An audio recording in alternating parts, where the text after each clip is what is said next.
Ya, berikutnya kita akan membahas bab 6 tentang penawaran, permintaan, dan kebijakan pemerintah. Topiknya.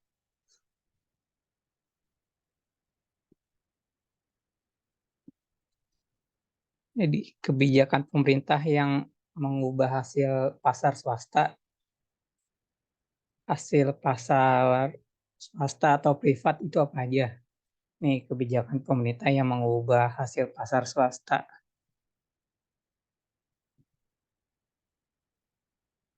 itu adalah pertama pengendalian harga dari pemerintah, lalu harga tertinggi yaitu harga maksimum legal atas harga barang atau jasa. Contohnya harga minyak goreng. Jadi harga minyak goreng dibatasin. Kan waktu itu kan pernah harga minyak goreng dibatasin. Harga tertingginya segini, nggak boleh di atas harga tertinggi berdasar ketentuan aturan pemerintah. Yang kedua, harga dasar adalah batas minimum legal harga atas barang dan jasa. Ini kan harga barang kalau minyak goreng. Kalau contohnya harga jasa paling rendah upah minimum. Jadi upah minimum regional ya. Jadi upah minimum itu harga atas jasa minimum berapa di tiap provinsi. Misalnya DKI Jakarta minimal UMR-nya berapa. Seperti itu. Nggak boleh gaji di bawah UMR. Kalau yang ini harga minyak goreng nggak boleh harga di atas ketentuan pemerintah. Ngerti ya? Harga tertinggi sama harga dasar. Lalu pemerintah intervensinya pakai apa? Kebijakannya dengan pajak. Jadi pemerintah dapat membuat pembeli atau penjual membayar jumlah tertentu setiap unit yang dibeli atau dijual. Jadi dibayar pajak, baik yang bayar itu penjual atau yang bayar itu pembeli, bisa dikenakan ke keduanya. Seperti itu intervensi pemerintah ya. Jadi kita akan melihat bagaimana model penawaran atau permintaan untuk melihat bagaimana kebijakan mempengaruhi harga yang dibayar pemberi atau harga yang diterima penjual. Jadi efeknya gimana pada harga yang diterima penjual sama harga yang dibayar pembeli, terus kuantitas keseimbangannya gimana.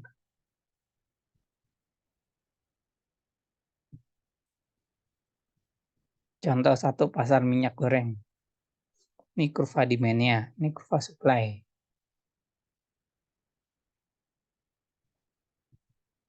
Contohnya, contohnya ini harga keseimbangan. Harga keseimbangannya contohnya 80.000.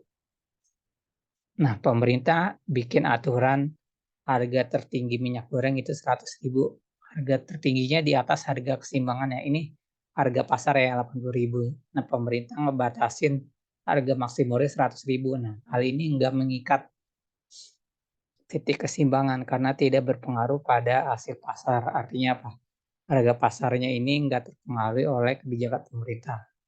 Karena harga keseimbangannya di bawah harga tertinggi. Nah, cuman seperti ini.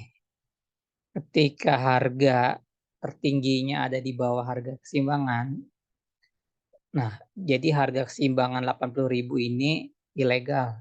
Jadi nggak boleh harganya sampai 80.000, maksimal harganya 50.000 karena ada aturan harga tertinggi dari pemerintah secara ilegal. Padahal equilibriumnya harusnya harganya 80.000, sekarang dijual cuma 50.000. Nah, harga tertinggi ini mengikat harga.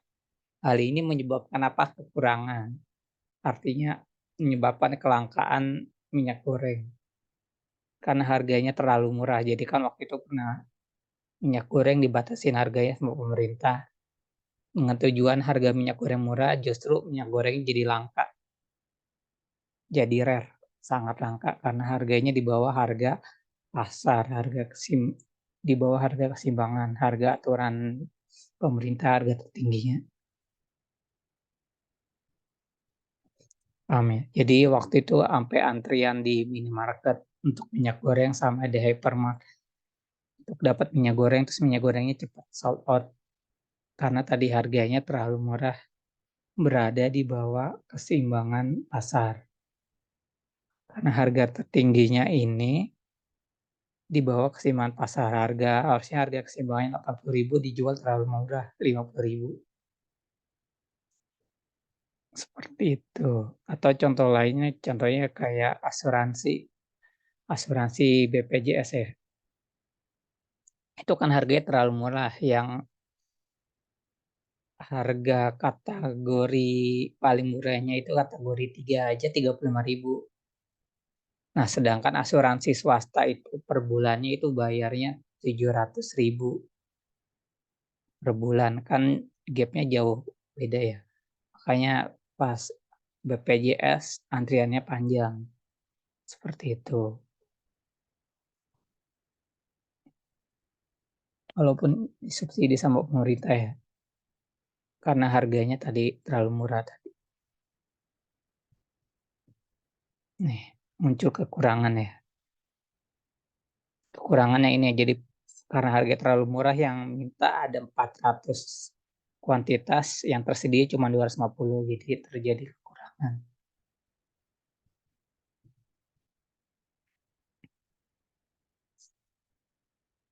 Ini dalam jangka panjang penawaran dan permintaannya lebih elastis. Maksudnya lebih elastis terhadap harga artinya apa? Dalam jangka panjang supply sama demand-nya itu makin banyak alternatif pengganti lainnya. Efeknya kekurangannya makin besar nih. Efeknya dalam jangka panjang kalau harganya di bawah harga equilibrium, kuantitas yang diminta ada 450, sedangkan yang ditawarkan cuma 150. Jadi kekurangan. Ini muncul antrian ya. Barangnya cepat habis karena harganya terlalu murah.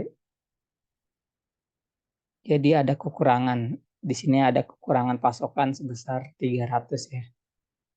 Karena dalam jangka panjang itu kenapa lebih elastis? Karena lebih banyak alternatif barang yang dijual oleh supplier sama alternatif barang yang dijual oleh barang sama alternatif barang yang dibeli oleh pembeli.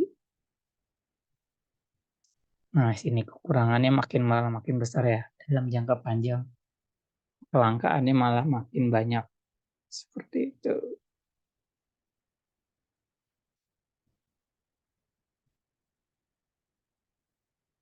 Nah, jadinya efeknya gimana? Efeknya bakal ada kekurangan dan penjataan, jadi kelangkaan.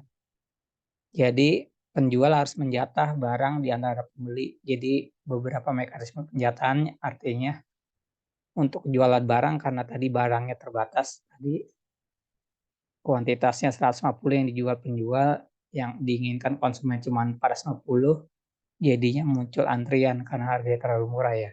Muncul antrian. Sama ada diskriminasi dari penjual juga, misalnya dia mau jual untuk pihak-pihak tertentu, untuk kerabatnya atau untuk keluarganya. Seperti itu, karena tadi barangnya langka, jadi misalnya jual minyak goreng di tokonya jualnya buat keluarganya aja. Seperti itu, jadi bias dari penjual ya, diskriminasi. Nah, mekanisme ini tidak adil dan tidak efisien karena barang tidak sampai ke pembeli yang paling menghargainya. Jadi pembeli menghargainya harusnya 80.000 harga keseimbangannya. Cuman dijual terlalu murah 50.000 karena harga batas tertinggi. Ada aturan dari pemerintah, nggak boleh di atas harga tertinggi seperti itu. Jadi dibilang ini nggak efisien.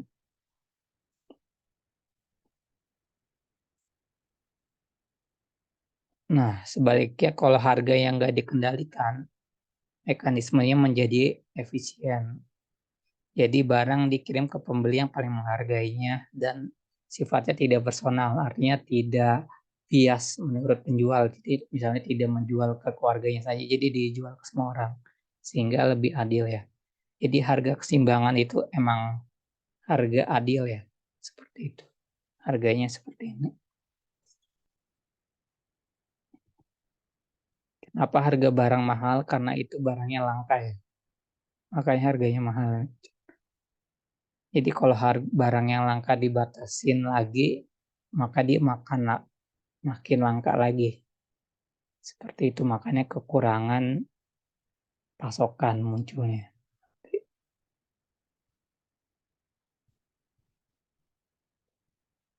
Contoh kedua, pasar tenaga kerja upah minimum. Ini equilibrium tanpa intervensi pemerintah ya. W ini gaji, S ini supply penawaran, D ini demand, L ini labor tenaga kerja ya. Ini misalnya pasar tenaga kerja gajinya 4 juta per bulan. Yang direkrut 500 orang. Harga dasar. Nah, pemerintah netapin harga dasarnya 3 juta. Sedangkan harga keseimbangannya 4 juta. Seperti itu. Ini nggak mempengaruhi hasil pasar. Tidak mengikat. Karena apa? Harga dasarnya di bawah dari harga equilibrium. Jadi upah minimumnya harus pemerintah netapin 3 juta. Harga pasarannya 4 juta. Seperti itu gajinya. Gaji itu harga atas jasa kalian. Nah, yang mempengaruhi keseimbangan di mana nih? Misalnya pemerintah tetapin UMR naik 5 juta, sedangkan harga keseimbangannya 4 juta. Jadi ini upah keseimbangannya ini kalau dia digaji 4 juta itu ilegal, nggak boleh. Dasar undang-undang tenaga kerjaan. Jadi harus minimal 5 juta. Nah, hal ini menyebabkan kelebihan surplus atau surplus tenaga kerja, artinya menyebabkan pengangguran. Jadi karena harganya 5 juta, yang mau bekerja ada 550 orang, sedangkan diterima kerja cuma 400. Efeknya 150-nya ini pengangguran, surplus tenaga kerja ya, kelebihan tenaga kerja. Karena harganya di atas harga keseimbangan. Jadi yang terima lebih sedikit. Penganggurannya jadi lebih banyak. Karena tadi harga dari gajinya itu di atas harga keseimbangan. Ini harga minimal ya. Seperti itu. Surplus tenaga kerja nih. Atau pengangguran.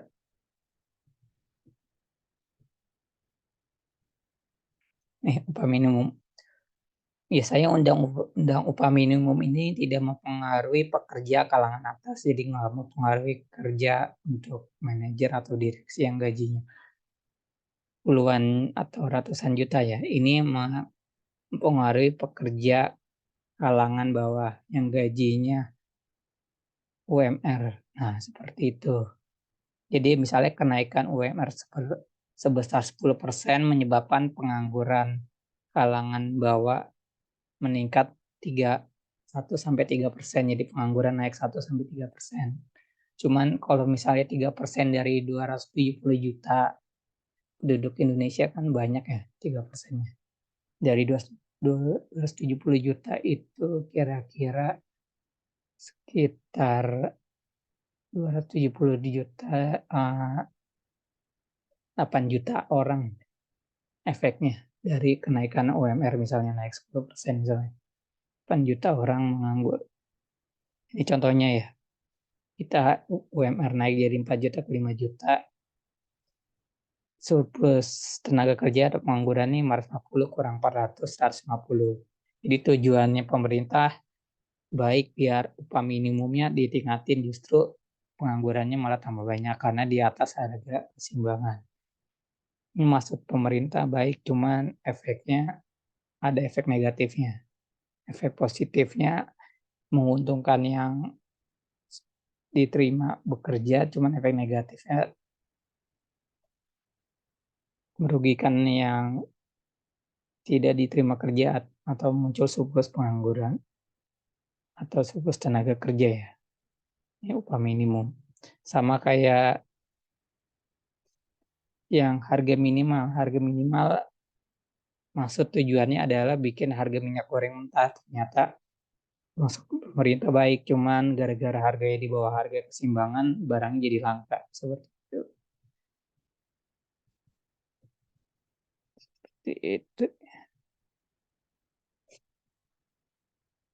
Ini ya, jadi dia mengikat harga pasar.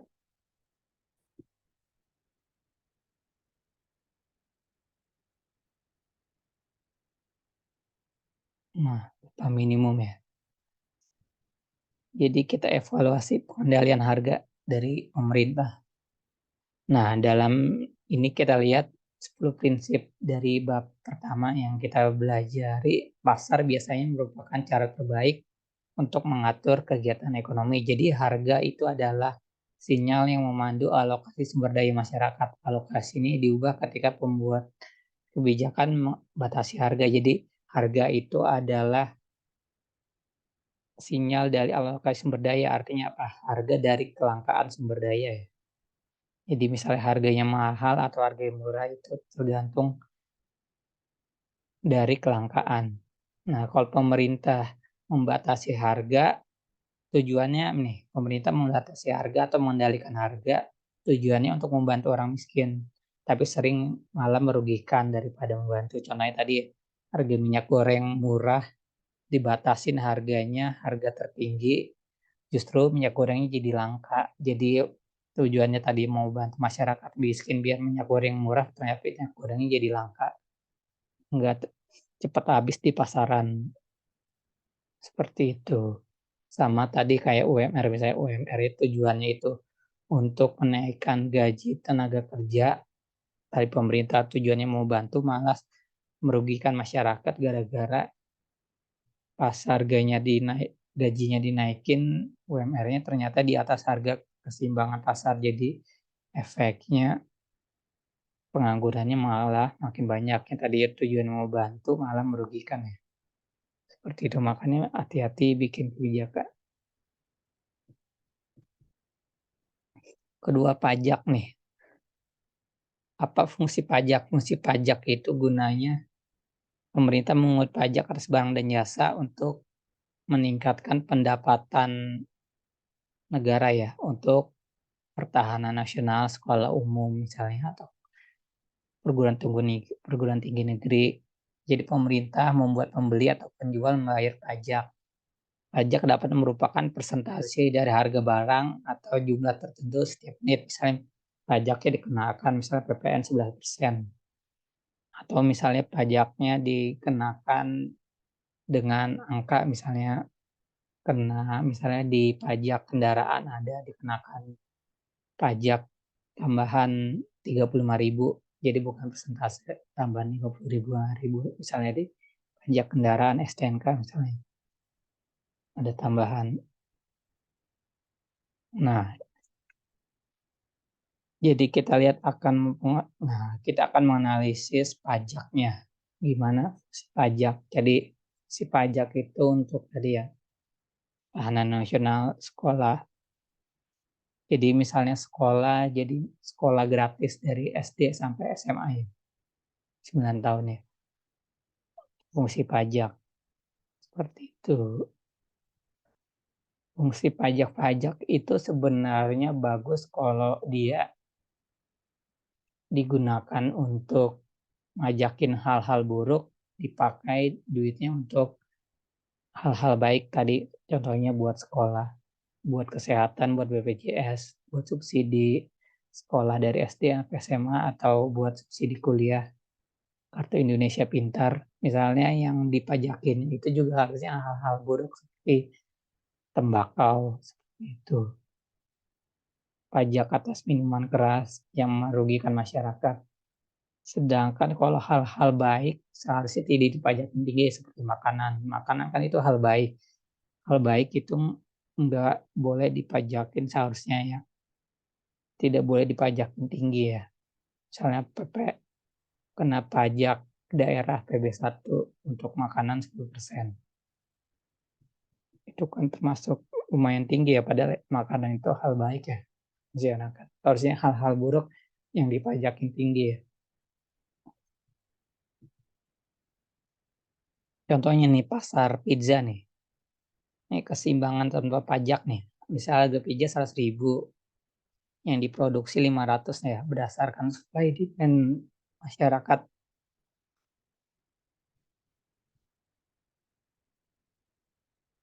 Nih, lalu dikenakan pajak, misalnya dikenakan pajak 15.000 pada pembeli.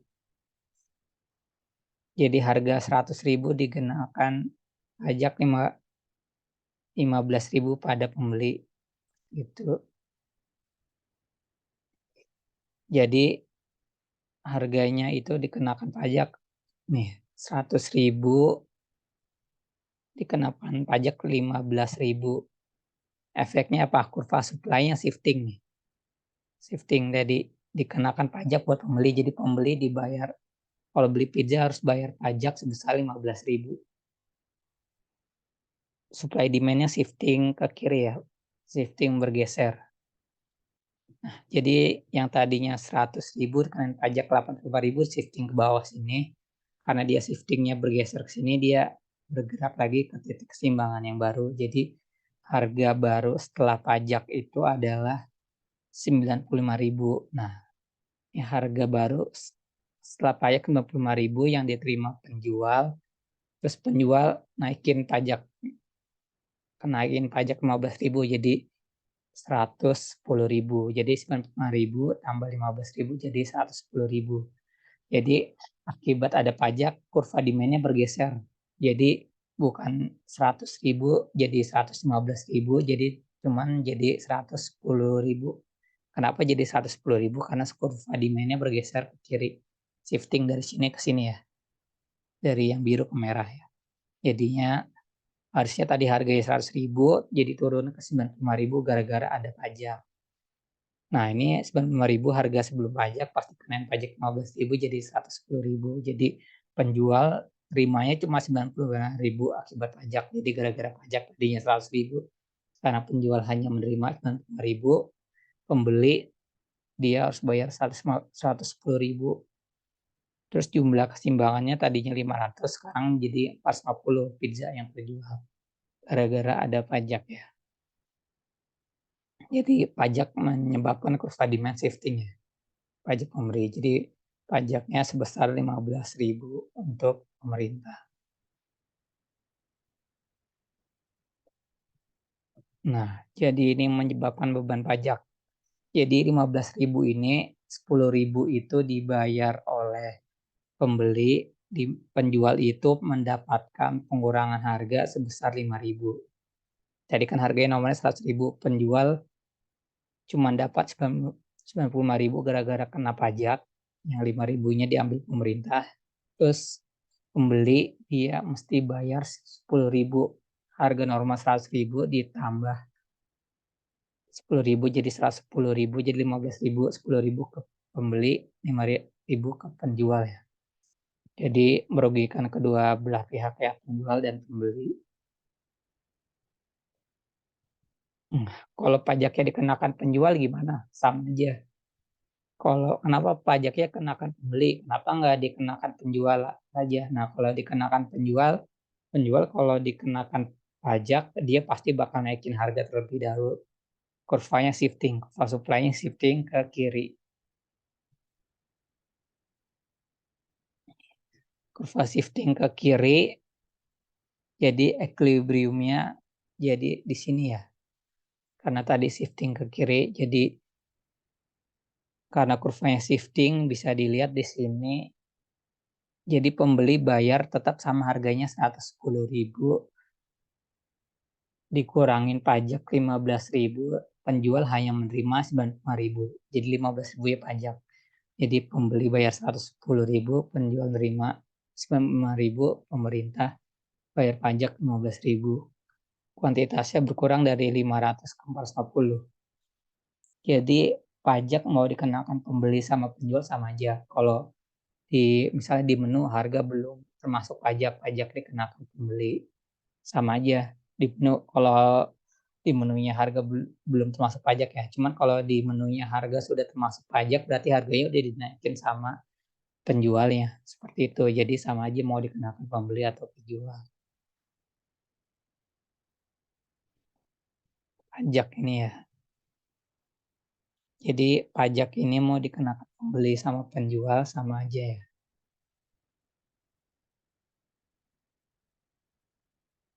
Jadi baik harga yang dibayar pembeli dan harga yang diterima penjual sama aja. Mau dikenakan atau pembeli atau penjual tetap aja pembeli bayar 110.000, penjual nerimanya hanya 95.000, 15.000 yang masuk ke pemerintah. Jadi hasilnya sama ya di kedua kasus ya. Jadi kasus satu nih, penawaran lebih elastis daripada permintaan. Misalnya supply-nya lebih elastis daripada permintaan. Jadi supply-nya lebih landai daripada permintaan. Permintaannya lebih curam. Efeknya gimana? Kalau dia supply-nya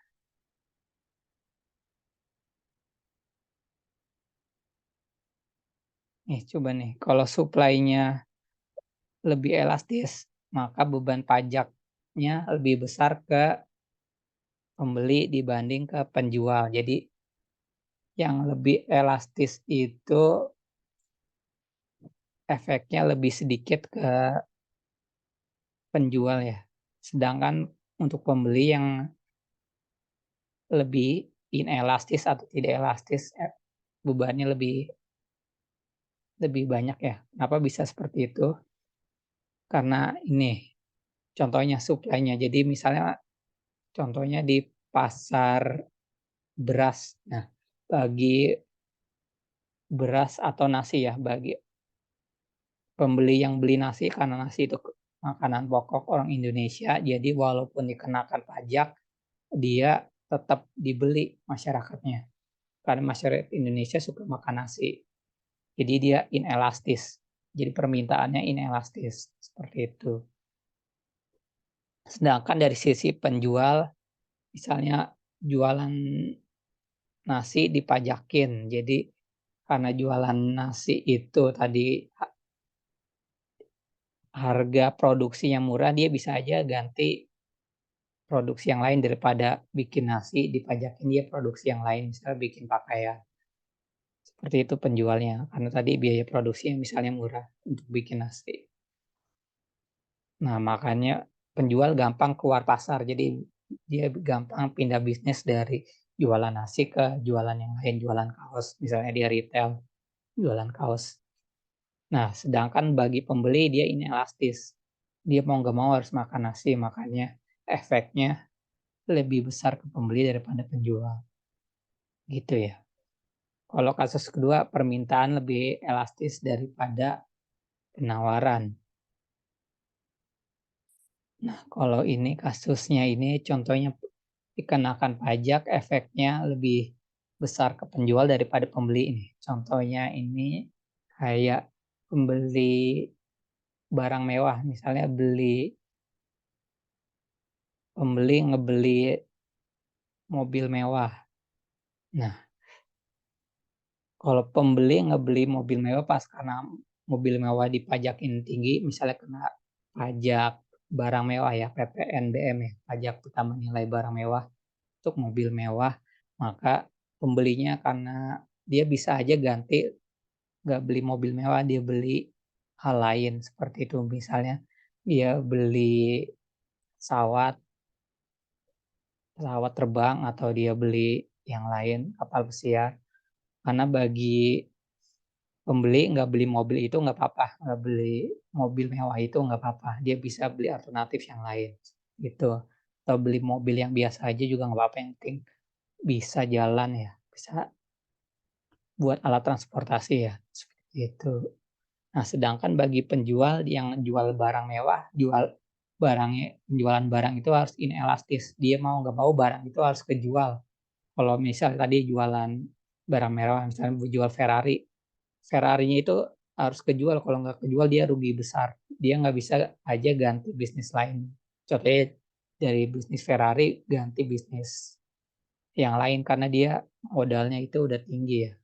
Seperti itu. Untuk memproduksi satu unit Ferrari itu misalnya butuh biaya produksi sampai miliaran. Seperti itu. Sedangkan tadi kalau supply-nya misalnya untuk produksi nasi, bikin nasi cuman butuh modal misalnya 100.000 doang. Jadi dia bisa ganti bisnis lain. Kalau ini kan sampai miliaran, nggak mungkin untuk satu unitnya nggak mungkin ganti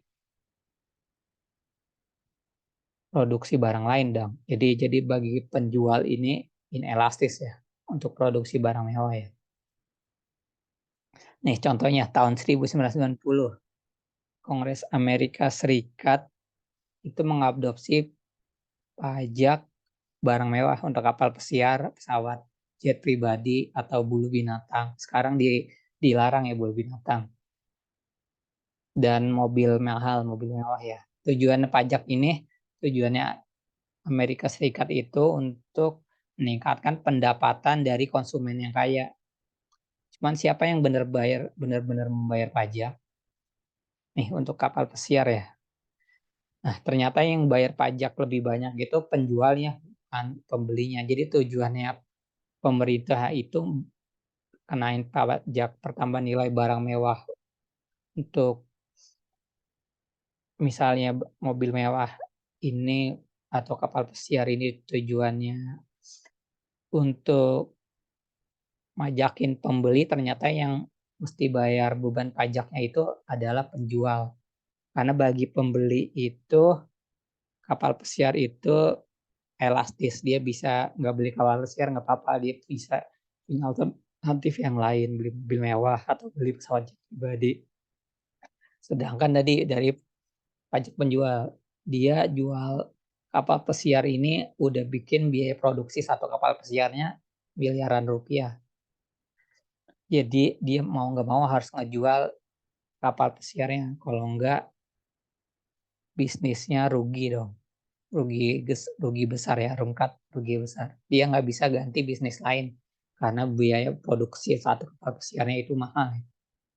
Jadi tujuannya pemerintah untuk pajakin pembeli, ternyata yang mesti bayar pajak itu adalah penjual. Itu kan penjualnya juga punya tenaga kerja ya, bisa aja tenaga kerjanya itu dibiayain pakai upah UMR, seperti itu biasanya. Kalau barang yang nggak jual nggak laku, kemungkinan pegawainya bisa kena PHK ya, karena perusahaannya bangkrut. Karena tadi dipajakin besar, barangnya nggak laku, jadi pembeli bisa beli barang lain, nggak beli barang itu nggak apa-apa. Yang efeknya efeknya jauh lebih besar ke penjual. Pressure ya ke penjual ya, dia harus bayar gaji karyawannya. Itu kalau nggak dia bangkrut.